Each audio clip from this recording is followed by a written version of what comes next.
van 7 doodsondes, dan is dit goed om net eers te praat oor sonde.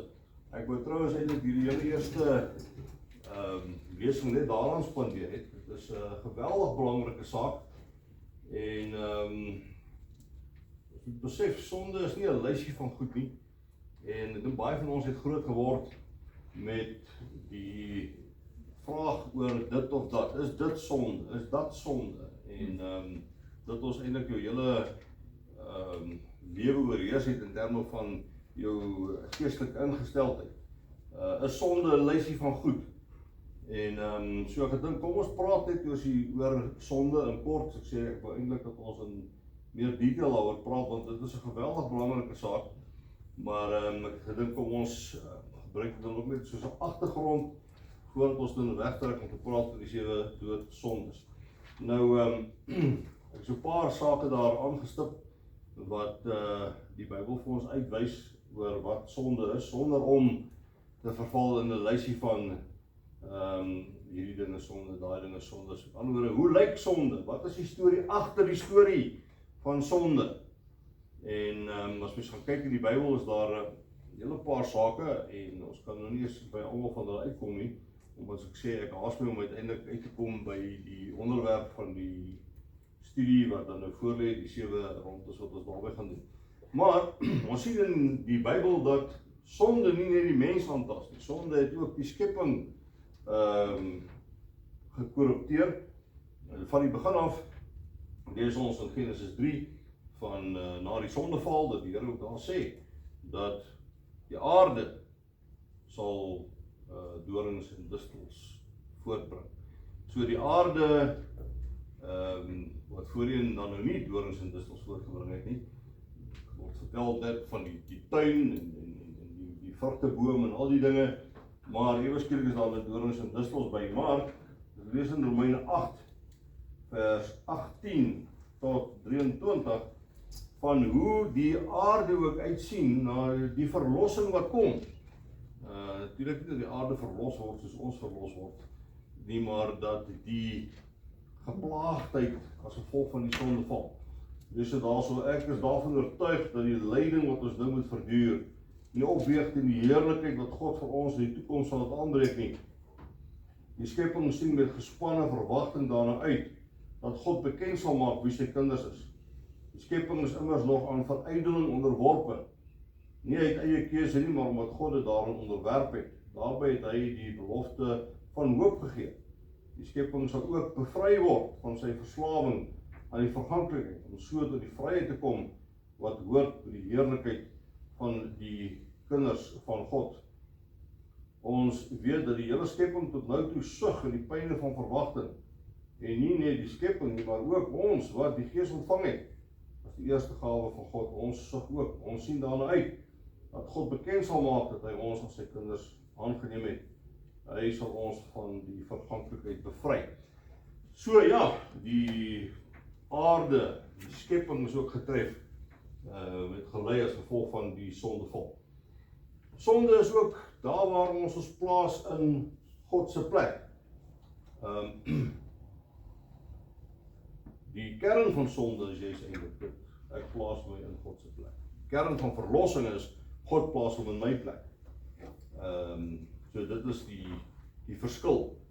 En ons kom daarby uit ook vanaand by die hele saak van hoogmoed, maar die sonde wat in die hemel dan ontstaan het, die engelryk, die duiwel, dan jy se gaan oor die kwessie van die duiwel wat eintlik wou God wees en hom nie ondergeskik aan God wou stel nie. En dit is iets wat maar in ons bly voortleef om God te wees. Dus kyk, die eerste die versoeking wat Satan dan ook aan Adam en Eva rig, is die hele kwessie van sê, nee man, dis toe sommer ons is hierdie ding van die vrugte. God wil net, nee, julle oë moet oopgaan dat julle soos hy is. Nou ek meen, daar is verskil om te praat van soos God wees. Ons sal soos God wees, nie in terme van heiligheid, maar dit is nie wat die duiwel bedoel het nie, is dat jy eintlik sê, ek gaan God wees. En nou ja, so dit is dan 'n baie belangrike ding. En ek herhaal, ek praat baie vinnig hieroor, ek so baie graag langer daaroor wil praat, maar net terwille van agtergrond, wanneer ons kom uiteindelik by dan die lys van 7 doodsondes. Die volgende saak van sonde is 'n gebrek aan empatie. En ons sien baie keer die sonde in die teenoorgestelde van God se wil. So wat is God se wil? Daar's baie maniere ons dit sou kon beantwoord. Dink daaraan waar ons ken die samevatting van die wet, veral in Matteus 22, waar die Fariseërs vir Jesus vra wat is die grootste gebod in die wet en so meer. En dieselfde vraag kom ook in Lukas 10 na hom toe. Dit wat baie Christene nie weet nie, is dat die storie van die barmhartige Samaritaan is deel van daardie antwoord. Dat Jesus nou sê, God moet alles lief hê, jou naaste soos jouself. En dan sê maar goed, maar wie is jou naaste? En dan vertel hulle die verhaal van die barmhartige Samaritaan. En so eintlik, die vraag is, wat is die kern van die wet? Dan gee Jesus 'n antwoord. Dan sê nou maar goed, dis die kern, maar wat is die kern van die wet? En dan vertel hulle die storie van die barmhartige Samaritaan. En nou ja, om 'n lang storie kort te maak, julle weet van hoe die priester op die fiets verbystap, Samaritaan daarvoor by hom stop. Maar die belangrike woorde in die verhaal is daai woorde, en hy het hom innig jammer gekry. Dit is die hele beweegrede van hoekom stop hy, hoekom laai hom op, hoekom versorg hy hom, hoekom vat hom na 'n plek toe waar hy verder versorg word. Dus hy het hom innig jammer gekry. Wat eintlik baie moeilik is om te vertaal, die Griekse woord esplaniste, wat beteken sy ingewande het in beroering gekom. Hy het hom so ingeleef in hierdie persoon se nood, wat hy nie anders kon as om iets daaraan te doen. Wat ons dan Engels vertaling praat van compassion. En so, dit word eintlik, as hulle dan vra, wat is die kern van die wet, dan sê hy is om empatie te hê met mense. Dan word die omgekeerde daarvan, wanneer ons nie empatie het met mense nie, dan is dit sonde. En jy sal elkeen van die 10 gebooie daaraan kon meet. As jy iemand se selfoon steel, dan is dit wat, jy het geen empatie. Persoon wie jy dit vat, wat so moeilikheid jy vir daai persoon op die hals haal, en of dit 'n finansiële moeilikheid is of wat ook al. En so kan jy elkeen van die gebooie vat. Dit kom neer op 'n kwessie van die gebrek aan empatie. Maar nou ja, ek soveel sê het, ek haas my hier vinnig dat ons by van die ander sake ook kan uitkom. Die ding is van sonde kom baie keer in 'n gemaskerde vorm. En kom ons gaan terug na die sondeval toe. Die Satan kom in die vorm van 'n slang. Dit van die slang was listiger as al die diere wat God gemaak het. En hy kom gekamoufleer daaraan. So baie keer word sonde vir jou aangebied gekamoufleer. Nie so duidelik op, jy wil iets herken daarvan, maar baie keer is dit so goed weggesteek. Jy moet regtig baie mooi kyk voordat jy raak sien hierdie ding is verkeerd. En die duiwel sal graag vir jou wil laat tot 'n val kom, en deel daarvan is om die saak so te verdoesel dat jy dalk maklik jou voet daarin sal sit en dat jy dan daardeur sal oortree. Volgende ding is dat sonde tas God se eer aan. Nou, dit is ook 'n baie belangrike kernsaak. Dit aansluit by die kwessie wat ek net genoem het van jou in God se plek te stel. Dis waaroor dit gaan. Sonde gaan nie oor 'n klomp reëls wat gebreek word nie. Sonde gaan nie oor 'n lys goed. Dit gaan nie in die eerste plek oor God se wet wat gebreek word nie. Dit gaan eerder oor God se hart wat gebreek word. En dan daarmee saam tas jy God se eer aan. Sonde is nie 'n kwessie van dit kom my te na nie. Sê arme ek. Ek is nou 'n slagoffer van die of daai. En natuurlik het sonde gevolge wat jou baie teespoed kan laat kry, dit is waar. Maar, jy is die een wat die moeilikheid uitdeel, deur sonde te doen. En deur God se eer dan aan te tas. Nou, sonde het ook 'n dialogiese karakter, menende dat, wat gaan weer terug na die storie van die sondeval toe, hoe die slang met Adam met Eva val, dan met Eva in gesprek tree. En sê, is dit so, is dit so? En baie keer is dit ook hoe sonde in ons lewe teweeg gebring word. Dus dat, as iewers 'n gesprek met jou aan die gang van, moenie dit doen. Ja, nee, miskien moet ek dit tog doen. Nee, dit is verkeerde ding om te doen. Nee, jong, dis net dit en dit en dit. Tipe van 'n gesprek wat aan die gang is. En daai gesprek lei uiteindelik tot moeilikheid. So dit het so 'n dialogiese karakter. Sê sonde is hoogverraad. Met hoogverraad is eintlik dan ook wil sê in 'n politieke situasie is dit 'n ding van dat jy dit waaraan jy die meeste getrou moet wees, dat jy dit uiteindelik van die tafel afvee en dit te nakom. En dieselfde is dan, jy moet aan God meer getrou wees as enigiets of enigiemand anders, maar dat jy uiteindelik dan dit nie doen nie, dat jy jou trou aan God vergeet en uiteindelik dan hom verraai. Ek sê, volgende ene sonde is 180 grade weggedraai van God af. En ja, ons kan eers sê bekering is natuurlijk 180 grade draai weg van sonde af, terug na God toe. Maar die omgekeerde is ook waar in terme van sonde. Dit is om loodreg weg te loop van God af. Weg te beweeg van wat God se wil vir jou lewe is. En dat kan 'n mens dan baie dinge daar rondom sê. Sonde is om jou doel te mis, het ek net nog gesê. Jou doel is om God te verheerlik. So, mens kan hierdie een nogal baie maklik verkeerd verstaan. Jy het jou doel gemis en sê Aram, jy is nou eintlik die slagoffer hiervan. Sonde het nou gemaak dat jy jou doel mis en nou mis jy baie uit op die lewe, arm ek. Nee, jou doel is om God te verheerlik. Dit is ons eerste doel wat ons het, is om God te verheerlik. En sonde wat jy pleeg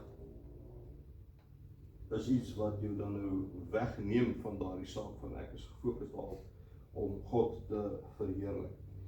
Nou net vinnig praat oor die onvergeeflike sonde, omdat die terminologie wat ons hier gebruik van doodsondes is nie dieselfde as die onvergeeflike sondes. Dit kan nogal baie verwarrend wees. Ons gaan nou kyk net na die geskiedenis daarvan. In baie kort is die sonde teen die Heilige Gees, is die onvergeeflike sonde.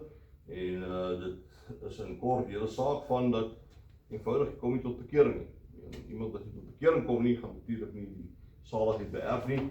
En hoe mens daarby uitkom, hoe kom die sonde teen die Heilige Gees dan nou daarby uit, is dat die Heilige Gees is die een wat jou oortuig van sonde. Die Heilige Gees is die een wat jou roep en die taal van Openbaring 3 te gebruik, wat klop aan jou hart se deur en dat jy elke keer die Heilige Gees wegstuur en jou verhard teen hom en natuurlijk, as jy tot bekering kom nie, dan beteken dit dat jy nie die saligheid kry.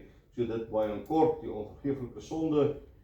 Nog 'n saak rondom sonde is erfsonde. Ons lees byvoorbeeld daarvan Psalm 51 vers 3 tot 7, ons lees daarvan Romeine 5 vers 12 tot 21, saak van erfsonde. En dit gaan natuurlijk uiteindelik daaroor dat jy nie net sonde doen nie, maar dat jy ook sonde is.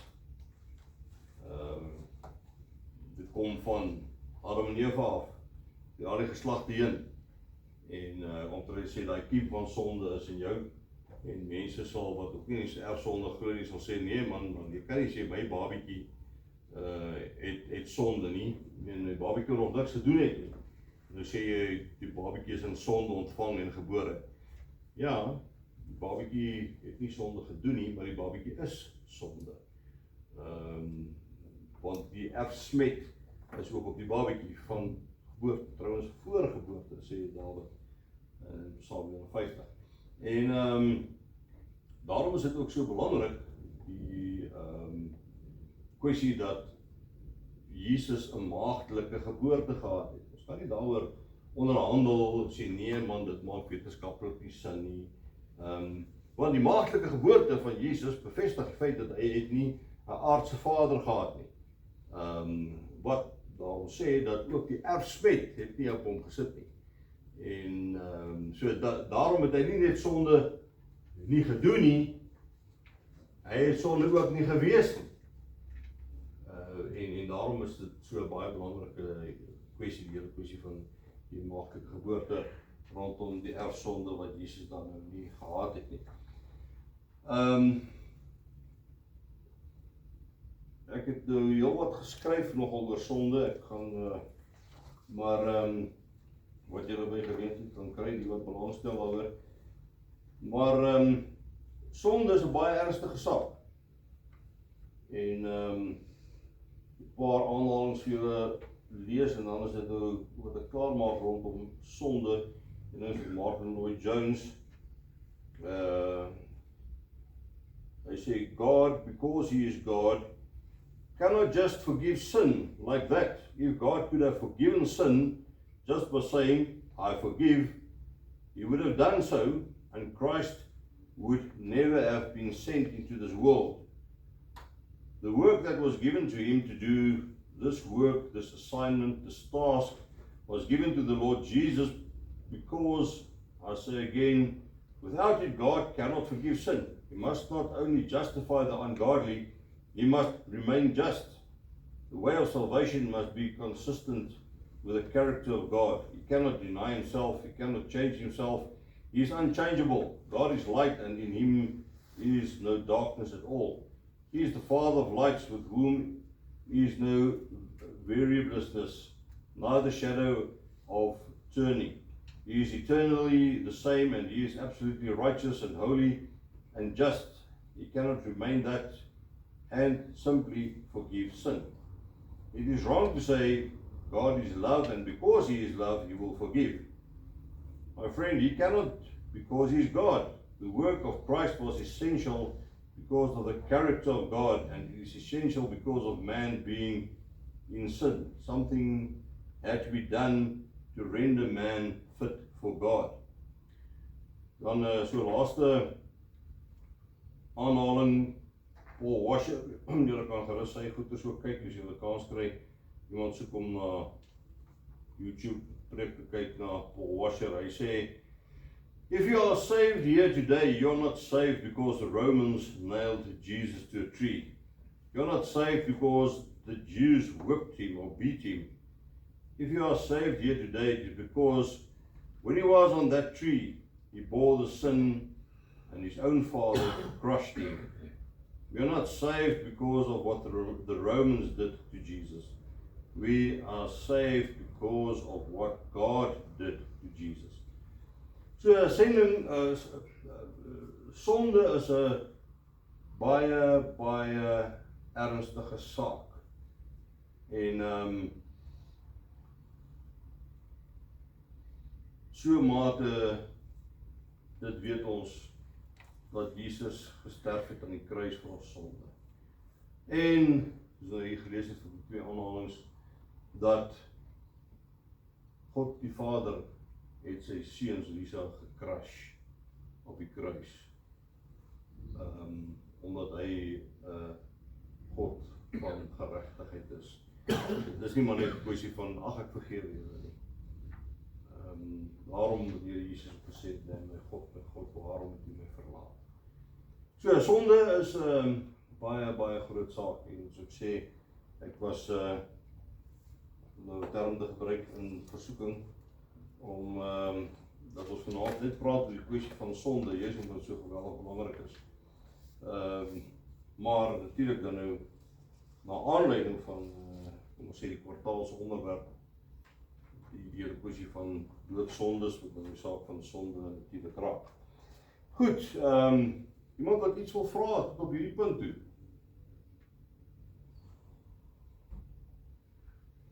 Reg. Ons kom dan by die studie oor die doodsondes. Nou, dit het ek maar al by geleentheid gesê, maar daar bestaan nie letterlik doodsondes nie, nee. Dit is 'n lys van sondes wat eintlik kom in die 6de eeu wat ons Gregorius gegee het. En ons lees in Spreuke nogal van 'n lys goed wat genoem word, wat eintlik sou voorkom asof dit 'n doodsondes is. Dit is die verskriklike goed. En julle weet dat ons in Spreuke kry ons hierdie herhaling net ding van daar is drie goed wat God verag, nie 4. En dan kom maar 'n lys goed, daai tipe van dinge. Maar hier is iets wat my so deur die kerkgeskiedenis genoem is as doodsondes. En die veronderstelling was in elk geval nooit, selfs deur die ouens wat dan nou hierdie verkeerde terminologie gebruik, dat dit onvergeeflike sondes is nie. So dit was nooit daardie idee nie, maar die boodskap daarachter is dat as jy daarin volhard, dan lei dit tot die dood. Dit is die een van die redes hoekom doodsondes genoem word. Maar ook een van die redes hoekom dit so genoem is dat hierdie is sondes wat waarskynlik ook lei tot ander sondes. En een van die wat nou bijvoorbeeld wel een op die lys, ons gaan nou by die lys uitkom, is woede. Nou woede op sigself is 'n sonde, of wat noem 'n doodsonde. Nou dit lei tot ander sonde. Moord, aanranding, padwoede. Weet so kan mense aangaan, dit is soos 'n domino effek. Dis nog wat een ding wat mense ook van sonde kan sê. Dit het 'n domino effek. En dit is iets wat ook hoekom hierdie sonde so half uitgekies is op hierdie lys om te sê, dit is waarskynlik waar van meeste sondes, maar hier is 'n ding wat ja, jou nogal vat op die pad van die dood, want as jy jou net eers aan die keel beet gekry het, een van hierdie sondes, dan sorg jy dat jy by 'n ander paar stasies ook aangaan wat sonde is en God onteer. So en soos ek al gesê het, dit bring ons dan nou nog gaan kyk ook na na 7 Christelike deugde. En ek wil nie sê die 7 Christelike deugde nie, want daar is nie net 7 nie, daar is baie Christelike deugde, maar dan nou net bloot in terme van om dit te sit teenoor. So daar 7 deugde teenoor hierdie 7 doodsondes. En ja, ek dink uiteindelik is dit iets wat vir ons 'n baie sinvolle studie gaan wees. Ek het natuurlik al 'n hele entjie vooruit gewerk daaraan. En gelukkig skrik nie 'n doodsonde nie. Party ons praat redelik as dit skrik nie. Maar ja, ek dink dit is baie goed dat ons bietjie nadink. Dat ons gesê, joh man, sonde is nou 'n negatiewe onderwerp. En ek het nou juist gesê, sonde is 'n baie ernstige saak, nee. Maar daarom het ek dit dan ook so gekies, dat ons nie net stil staan by die sogenaamde 7 doodsondes nie. Ek dink dit kon dalk regtig nogal 'n bietjie van 'n negatiewe, 'n donker onderwerp gewees het, as ons nou net daarby stil gestaan het vir 'n kwartaal.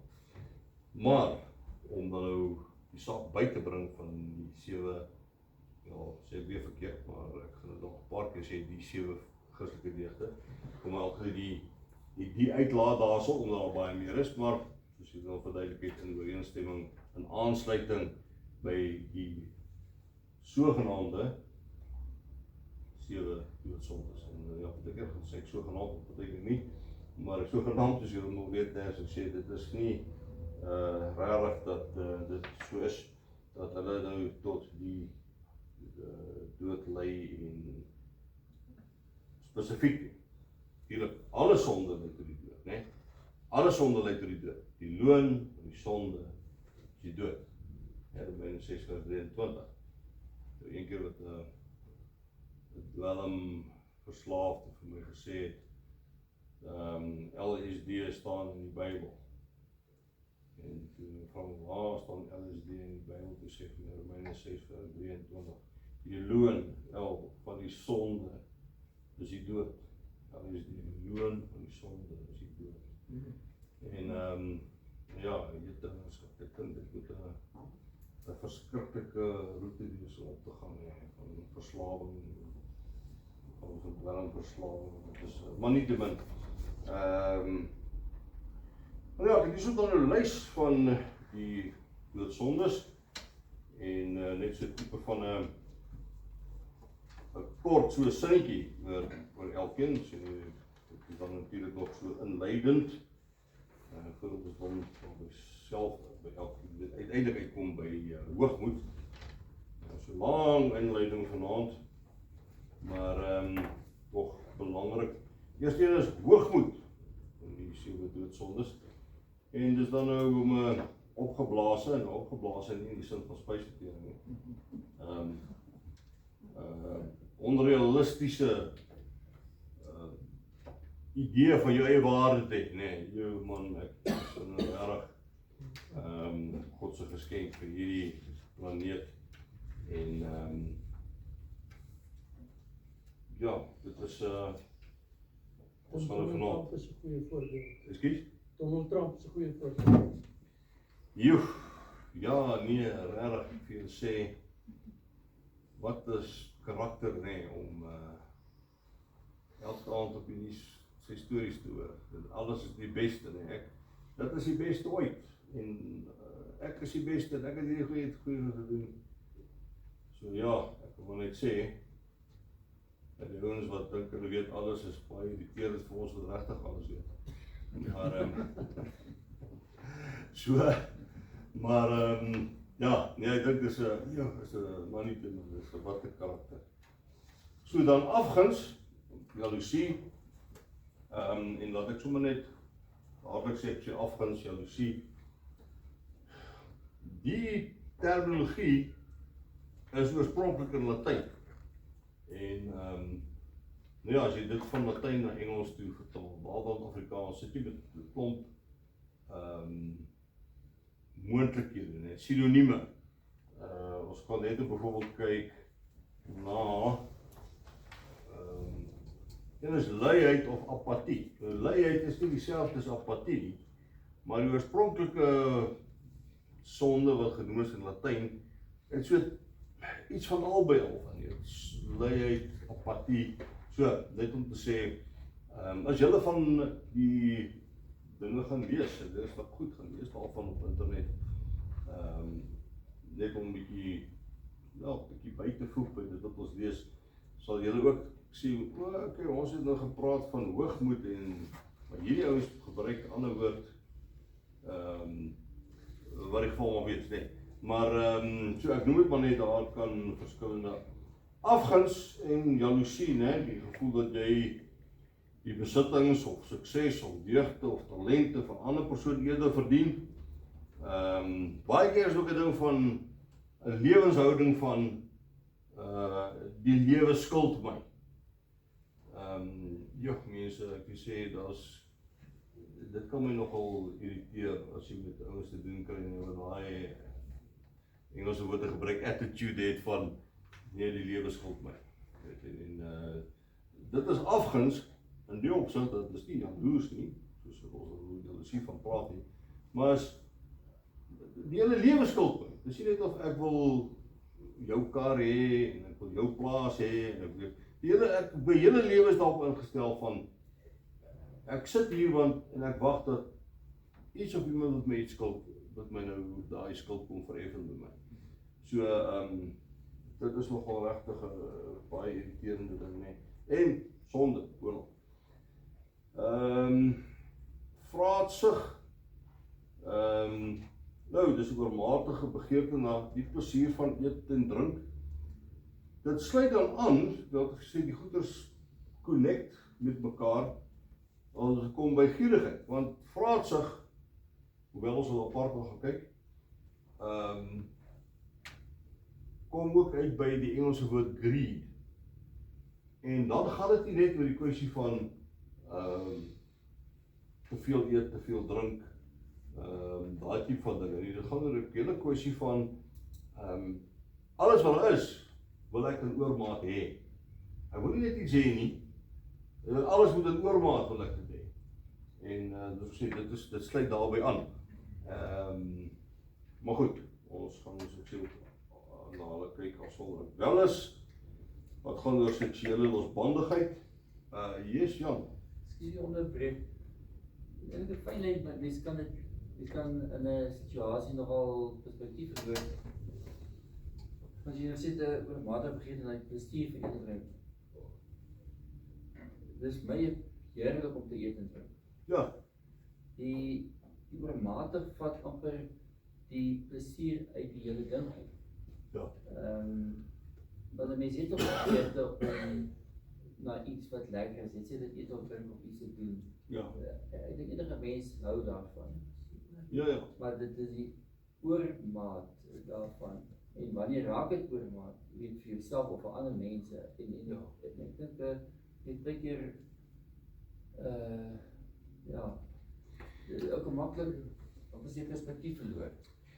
ja, dis 'n goeie vraag, nee, wanneer is dit oormatig? Ja, vir my of vir ander mense, want Ja, dit is ons sal 'n bietjie daaroor praat en dis 'n goeie opmerking wat jy maak, want om lekker te eet is lekker. ja, En ek is uit van die So, Dis die tif wat moet inkom. ja, dis jy sê die te. Ek dink dit kan gewoon gepaard gaan met noem dit maar vermorsing. Dit kan gaan oor kwessie van jy kan syfers kry, jy kan dit gaan Google ewen van hoeveel kos word, man, die sal dalk Amerika sê as jy kan meer statistiek kry, in Amerika per dag deur restaurante weggegooi wat eintlik niks verkeerd nie. Net om nog vir te sê. Dis vermorsing. En ek dink oormatig eet en drink is nie noodwendig om baie te eet, of dalk selfs te veel te eet nie. Maar dit gaan nie vermorsing, is nie net 'n kwessie van vermorsing weggooi nie. Ek weet jy kan ook kos mors wat jy gebruik.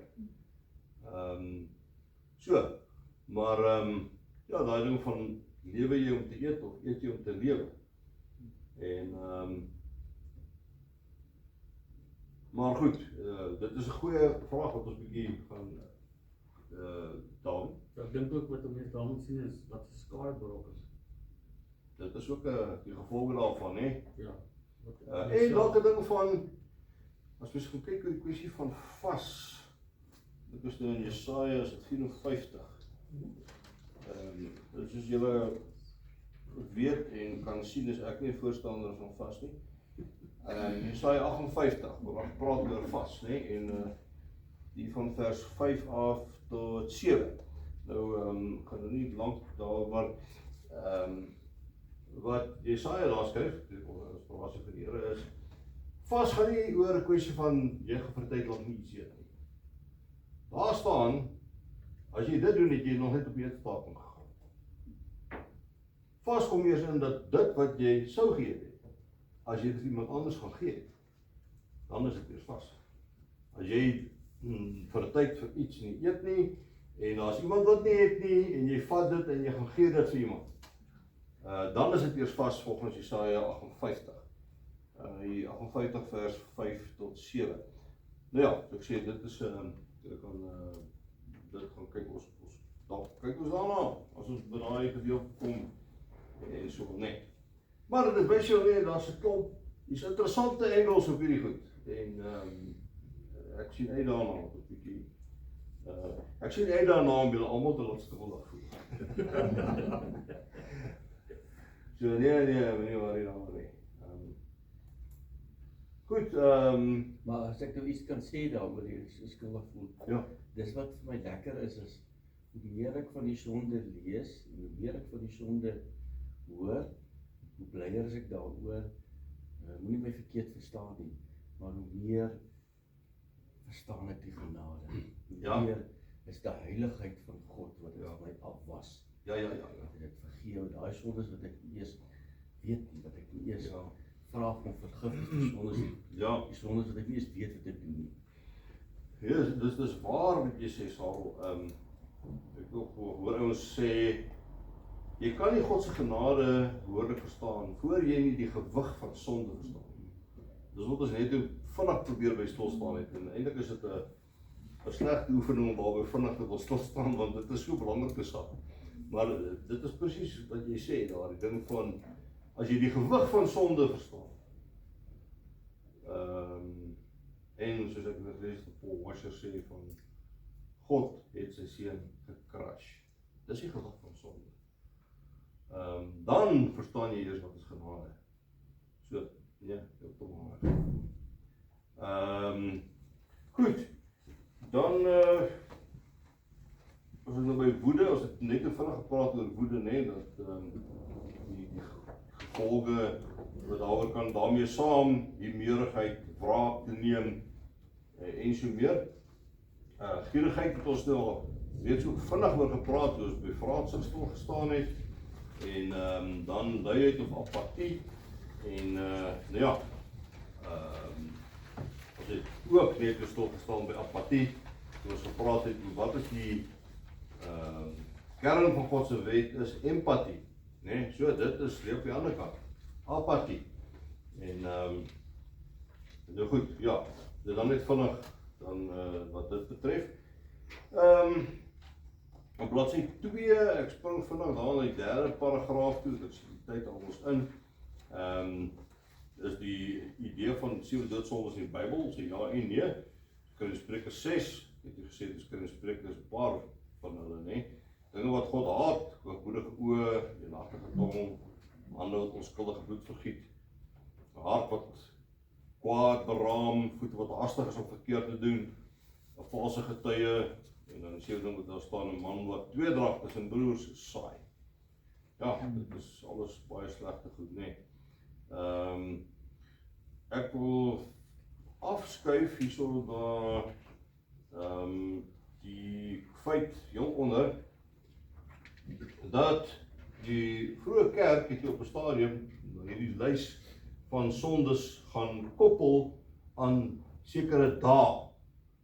En ja, Sondag is hoogmoed aan gekoppel, Maandag is afguns, Dinsdag woede of wraak, Woensdag luiheid of apatie, Donderdag gierigheid, Vrydag vraatsug, Saterdag of wellus. En as we dan nou vanaand pertinent van praat oor hoogmoed, dan is die vraag maar, hoekom op 'n Sondag? Hoekom is die gelowiges op 'n Sondag pertinent daarop gewys, moenie hoogmoedig wees? Nou, dit gaan oor die kwessie van rus op 'n Sondag. En rus hoef nie te beteken jy moet die dag omslaap of jy mag nie dit of mag nie dat nie. Die hele kwessie van hoekom jy 'n bepaalde werk moet doen, is dat wanneer jy werk en werk soos in om brood en botter te verdien, dan sê jy daardeur eintlik, ek kom nie op 'n punt waar ek gaan stil sit, stil raak om my afhanklikheid van God te besef nie. Ek werk, ek sorg vir myself. Jy hoef nie eers, dit is nie noodwendig enige se gesindheid nie, nee. Maar die feit dat jy 'n dag lank nie gaan werk, en daarmee bedoel ek brood en botter werk, is 'n kwessie van ek kom nie tot die besef, ek is van God afhanklik nie, en dit is 'n simbool van hoogmoed. Daarmee saam, en dit is hoekom die hele ding van erediens bywoning in die verlede, ek het 'n baie ernstige saak was, die van julle wat so oud soos ek is en ouer is, die jonger ouens sal dit nou nie weet nie, maar as mense vir 2 weke nie in die kerk was op 'n Sondag nie, 3 weke nie Sondag in die kerk was nie, en die mense het nie geweet van, hoor jy nie, maar die mense is weg op vakansie, of iemand is siek, of wat geval maar wees nie, dan is die ouderdom gestuur, so hoor jy gaan van tyd, kom as jy nie in die kerk nie. Want erediens bywoning is gekoppel aan nederigheid, afhanklikheid. Die gebrek aan erediens bywoning, om weg te bly van erediens, was 'n kwessie van hoogmoed. En daarom is dit op 'n Sondag, is hierdie sonde van hoogmoed gekoppel aan Sondag, omdat erediensbywoning is 'n saak wat eintlik ook gekoppel is aan 'n hele kwessie van afhanklikheid.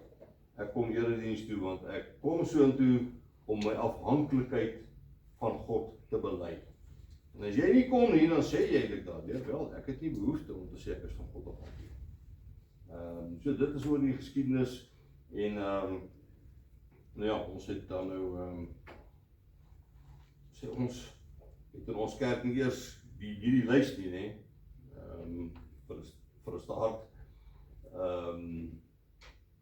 Maar dit is tog goed om 'n bietjie daaroor te gaan dink. Ek weet reeds gesê het, ons hoef nie 'n sabbatsbeskouing te hê oor Sondag nie. Maar wat erediensbywoning, is my erediensbywoning deel van my dankbaarheidslewe. Dit is eintlik baie belangrik, is nie my dankbaarheidslewe. Is my erediensbywoning dat ek daardeur kom sê saam met medegelowiges, ek is afhanklik van die Here. Ja, so dit is goed om daaraan te dink. Ja, dan het ek nou daar bo bladsy 3, noem gou die 7 kardinale Christelike leefstyl. Ek weet nie veel gesê, ek weet nie, woord die kan ons maar uitlaat daarso. Want daar, in die tyd natuurlijk van 6de eeu en verder was daar ouens wat sê, ja, natuurlijk, dit is omgekeerde van sondes, dit, en ouens kon hulle af jou afgerammel het, soos wat die 7 doodsondes afgerammel het, kon hulle dit gedoen het. Maar, ja, daar is heel wat meer deugde as die wat ons nog gaan kyk. En die belangrikheid eintlik is dat ons moet, dit gaan daaroor dat die deugde is iets wat sê, ek sê nie net ek glo nie, my lewe moet bevestig dat ek glo.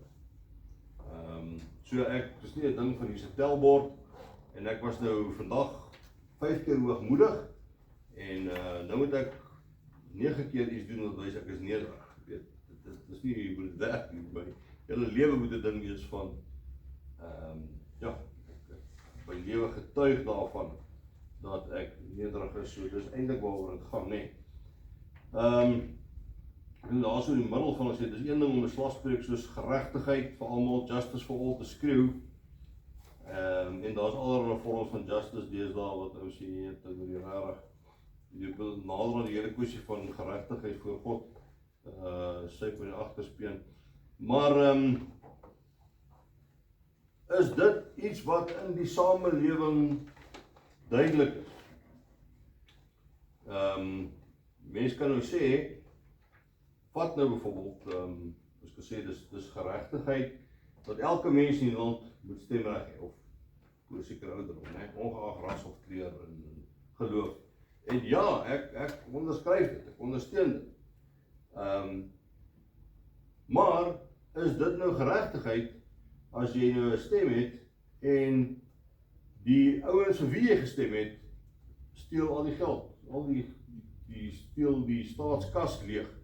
Dis mos nou eintlik die vorm van waar geregtigheid moet kom, is dat jy moet kan deel in die staatskas, sodat jy na 'n hospitaal kan gaan, of dat jy water het, of dat jy vermoë het om kos te kan kry. So net om te kan sê, justice for all, dit beteken niks. En dis ongelukkig baie keer is dit die tipe van ding wat mense verblind.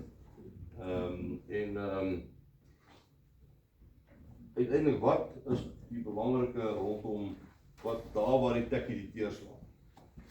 As ek goed van weet. Ek het hier so 'n aanhaling, dat ons hoef nie, ek sien ons tyd loop uit, die onderaan oor hoogmoed. En ja, met die feit dat ek nou eintlik eers 'n inleiding oor sonde gegee het, en toe inleiding rondom die doodsondes, maar ons nou nie heeltemal by al die dinge hier so gaan uitkom nie, maar maak nie saak nie, julle het by op papier, en ek sê bespreek die volgende stelling, ons gaan nou nie bespreek nie, maar dink 'n bietjie daaroor. Soos 'n aanhaling wat Augustinus, dit was trots of hoogmoed, daar sien julle weer die sinonieme, dit word nou weer trots gebruik. Dit was trots wat gelei het tot Lucifer en Adam se val. As julle my so vra wat ek dink God van ons verwag, sal ek antwoord in die eerste plek nederigheid. En in die tweede plek nederigheid. In derde instansie ook nederigheid. Dit beteken nie dat hy ons geen ander voorskrifte vir die lewe gee nie, maar is nederigheid nie alles wat ons doen voorafgaan nie. Dis al ons pogings vrugteloos. So, hier dan nou die ander kant van hoogmoed, nee, nederigheid. Ja, dit was min dinge wat 'n mens, ek dink so, aan jou keel opstoot, nee, as jy hoogmoed kry, hoogmoed sien, hoogmoed ervaar. Ek sê een keer van, ek sien so 'n uitdrukking wat iemand sê, van 'n mooi vrou daar verbystap, sê, men, jy stap hier verby met jou neus in die lug, maar jou hakke lyk soos Weet-Bix.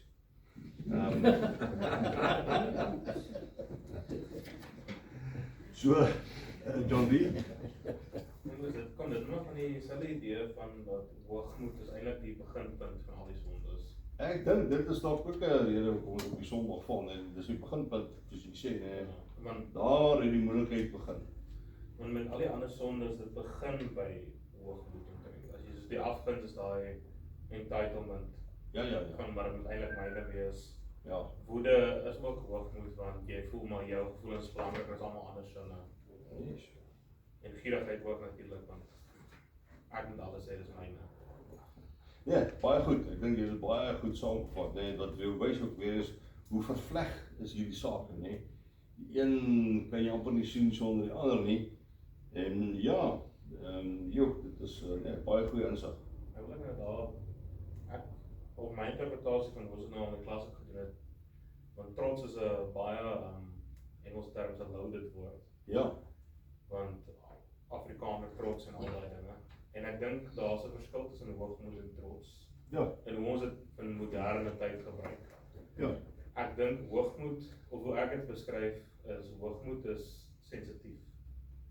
As iemand hoogmoedig is, kan jy hulle nie aanvat of hulle kritiseer nie. Ja. Want dit is 'n baie hulle ego is baie sensitief. Okay. As jy dis nou so sê net maar, ek vat nou my konteks en as ek nou preek en iemand gee my kritiek na die tyd en ek gooi 'n tantrum. Yes. Maar dit ek het hoogmoed oor, maar my preek is so goed, hoe kan jy nou iets sleg daar sê? Ja. Waar ek dink trots is, vir nou ook die preek, ek het baie ondersoek gedoen, ek het baie moeite gedoen. Ja. Hier's kritiek, okay, ek weet my preek is nog steeds goed, maar dit kan beter. Ek is trots op my werk. Ja, Dit is nie dat ek is nou self die plekkie vir die plekkie, maar ek kan trots wees op my werk. Ja, so ek dink dis wat die verskil inkom, is die een voel vir my meer sensitief Ja. en die ander een voel meer verseker. Ja. Want ek nou 'n simpel voorbeeld gee van, as jy trots in jou werk het, maak nie saak wat se kritiek iemand gee nie, jy weet jy het jou beste gedoen. Ja.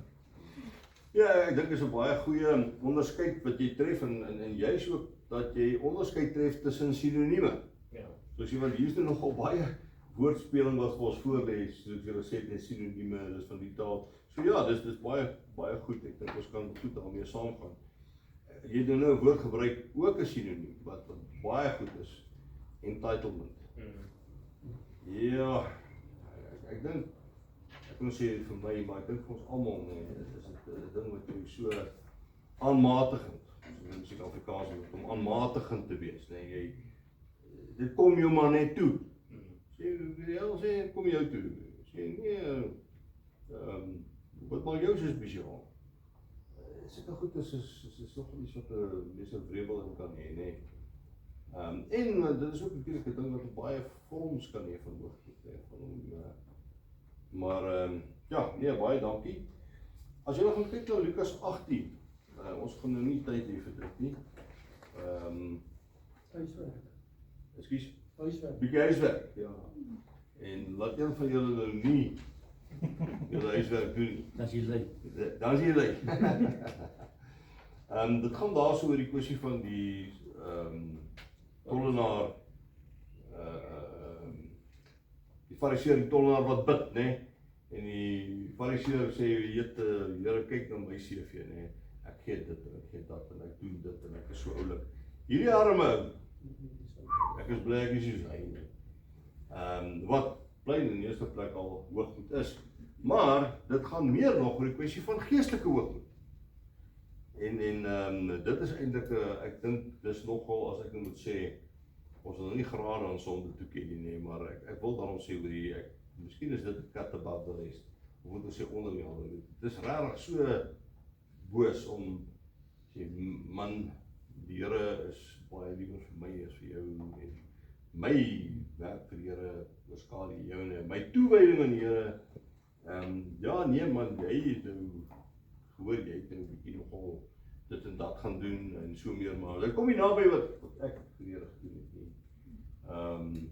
Of jy weet, die kerk wat jy aanbehoort, wat so my so'n kerk is dit wat jy aanbehoort. Ons kerk daarom, jy weet, ons dan hierdie dinge en weet, ons het daarom, ja, vir die bikke titel, dat is ook rarig moeilikheid gewees, het, so weet wat ek bedoel. Maar kom ons bly weg daarvan. Maar, John D? Ek net vra, is dit dan, ek weet nie, uit Afrikaans woord vir envy, die mooi woord, vir envy. Envy, ja, soos jy sien. Afguns. As is dit maar daai woord. Ja. Maar is dit nie dan maar soos, dis amper die teenoorgestelde van dit, van dis, ek wil hê jy moet na my kyk en daai gevoel kry. Ja, maar dis wat ek vra, soos Ja. my wat jy nou, soos wat ek sal nou maar, ons gooi nou maar ons eie kultuur bietjie, ons hou baie van sê, ja, maar ons is skoon en Ja. nie soos hierdie mense nie. Ja, Daai vergelyking te doen, amper die teenoorgestelde van dit. ek dink, ou moet in terme van die teologie moet jy dit kan sê. Dis hoekom ons aan die kerk behoort, want ons het 'n bepaalde teologie, gereformeerde teologie, en ons assosieer daarmee, en ons kan vanuit hier sê, ek weet daarom nie, dit lyk nie vir my, maar ek weet daardie sê die ouens is minder toegewyd as ek, inteendeel, jy kan nie meer herken, daai ouens is toegewyd hoor, hulle oortref my met toewyding, maar jy weet, hoe hulle by daai leerstelling van hulle uitkom, nee, dit klop my nogal. So dis iets anders, jy weet, ek waarom te sê, my toewyding klop, weet, ander ouens sinne, maar ja, jy sê envy, kan ook daarby inpas, nee. Jan? Ons het ook verlede gepraat van, hy is 'n groot Christen, of hy is Ja. 'n groter Christen, weet daai ding. Ja. Ek weet kan onthou nie. Ja, ek natuurlijk. Nee, net dan daar by punt 3, dan die gedeelte waarop volg, baie interessant, is waar die storieetjie gaan oor die kindertjies, wat hulle die kindertjies wil weghou van Jesus, en Jesus sê, nee, laat die kindertjies na my toe kom, en verhinder hulle nie, en sê aan hulle behoort die koninkryk van die hemele, en dit is nou nogal baie opvallend, dat die twee perikope op mekaar volg. Die ene is nou 'n storie, maar die ander is 'n werklikheid, maar nogtans, wil ek glo, dit is, ja, wel onder inspirasie van die Heilige Gees, is dit so daar geplaas, en Lukas het ook so goed gedink hoe daar besit, om Jesus te sê van, hierdie ouwe dink, ek is high and mighty, en Jesus sê, hoe gaan jy nie jou maat, kindertjies, en hulle uitkyk op geloof en so weer. Nou, Matteus 5 vers 3, mense, ek is eintlik jammer, ons gaan nou baie vinnig oor die goeders, maar dan gaan daai teks sê, salig is die wat weet hoe afhanklik hulle van God is. Die 53 vertaling het gesê, welgeluksalig, is die wat arm van gees is. En ja, ons heel wat verkeerde konnotasies daar gekoppel, maar die hele ding gaan oor afhanklikheid. En die wonderlike is wanneer jy Jesus begin preek. Hier is die bergrede, die groot preek, ons Bybel 3 hoofstukke. En wat is die eerste ding wat hy sê? Ons wil dinge sê, maar die eerste ding wat hy sê is, geseënd is die wat weet hoe afhanklik hulle van God is. En dis nederig. Dis ook, daar is nie raar in Afrikaans het goed uitdruk nie, maar in Engels het to be God-like, om soos God te wees, nee. Hoekom is God afhanklik? Dit klink so as jy, nee, God is mos nie afhanklik nie, God kan alles doen, en, ja, dit is so, nee. Maar, as ons praat van die drie eenheid, Vader, die Seun en die Heilige Gees, wat in 'n verhouding onderling met mekaar leef, né? Dis 3 persone, een wese. In daardie opsig, God is na buite van niemand afhanklik. En niks afhanklik nie. Ek weet, dit is as geen manier wat ons eers ons gedagte iets kan kry nie, né? Maar in hierdie intraverhouding, die drie-eenheid, is Vader, Seun en Heilige Gees onderling van mekaar afhanklik. Dis hoekom ek sê dit is so, kom maar weer met Engels woord God-like. As hy sê, die eerste ding wat hy sê is, wanneer hierdie preek begin is, geseënd is die wat weet hoe afhanklik hulle van God is. Want hierdie is afhanklikheid. Daarom, as jy kyk in die belydenis van Athanasius, dan word daar gesê, om het maar te parafraseer, die Vader is nie meer God as die Seun nie. En die Seun is ook nie meer God as die Heilige Gees nie. En die Heilige Gees is nie meer van God as die Vader nie.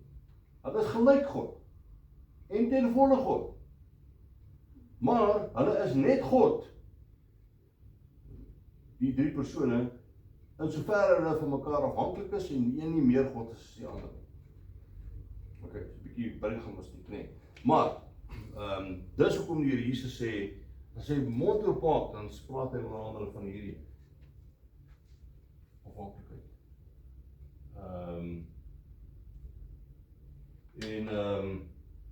Anders as dit ook ons die hoogmoed. Asof hy so, hy trek so weg.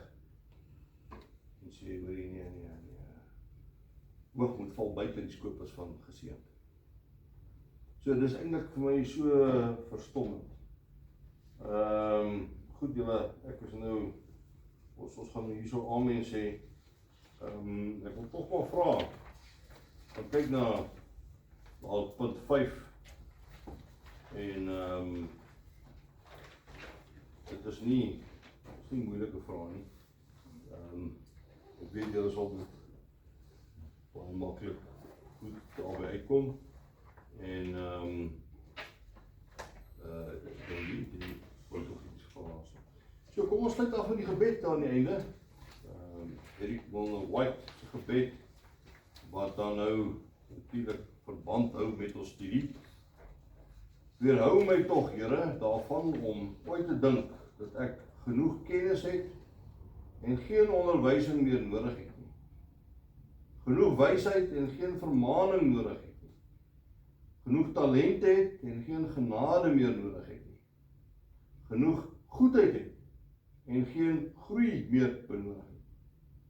Genoeg nederigheid het en geen berou meer nodig het nie. Genoeg toewyding het en geen aansporing meer nodig het nie. Genoeg krag het sonder die Gees. Amen.